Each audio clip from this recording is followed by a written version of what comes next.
So let's proceed again with this case, still involving the valid oral partition, validity of an oral partition. Okay, an oral partition can be valid.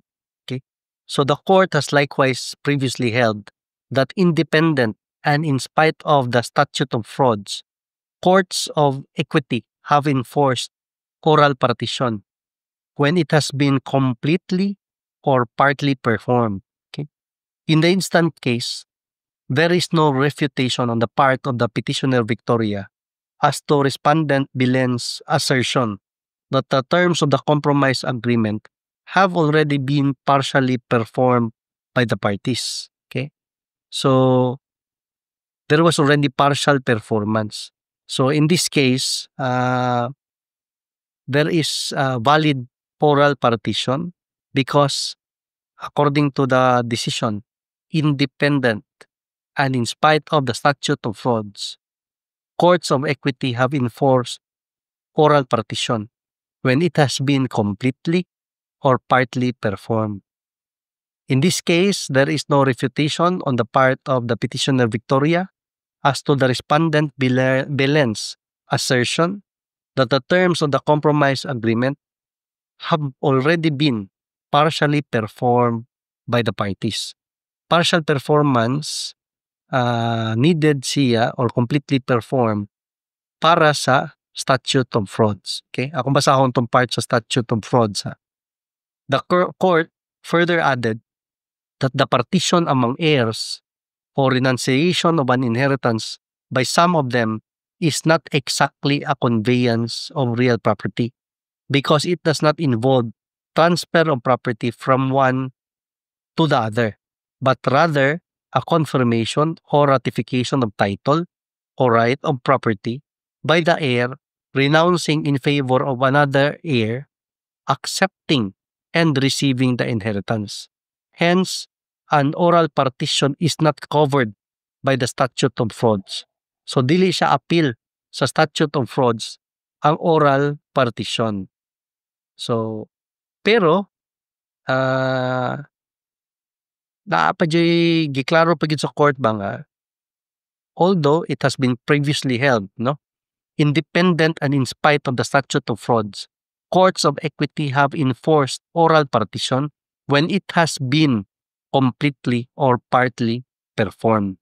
Okay, in this case, there has been partial performance by the parties with respect to the oral partition. Okay, so even if the document titled compromise agreement was not signed by the petitioner Victoria, there was already an oral partition entered into by the parties that bound all of the siblings.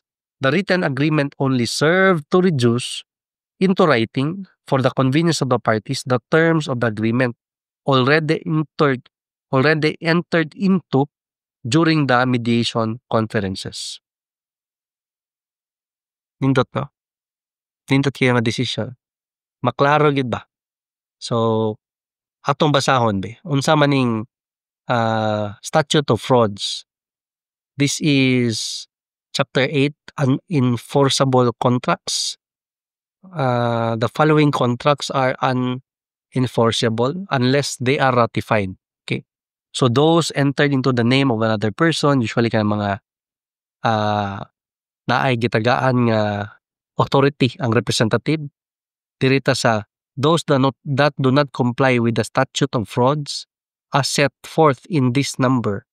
In the following cases, an agreement hereafter made shall be unenforceable by action unless the same or some note or memorandum thereof be in writing mo ng statute of frauds and subscribed by the party, gipirmahan, subscribed by the party charged or by his agent. Evidence, therefore, of the agreement cannot be received without the writing or a secondary evidence of its contents. Unsa man ni, an agreement that by its terms is not to be performed within a year from the making thereof, special promise to answer for the debt, default, or miscarriage of another, an agreement made in consideration of marriage or other than a mutual promise to marry. So taas kini nga kanang lista unsa tong mga agreement nga unenforceable unless gisulat o napirmahan. Okay? So statute of frauds. Unsa pa may nindot aning kasuha, no? So ang kaning sa kaso diri normally mangod issue na siya nga, uy, wa pa man tay gipirmahan nga bahinay sa inheritance nato kang mama or kang papa. Dili kailangan. Even if walay pinirmahan nga partition, walay written partition, no?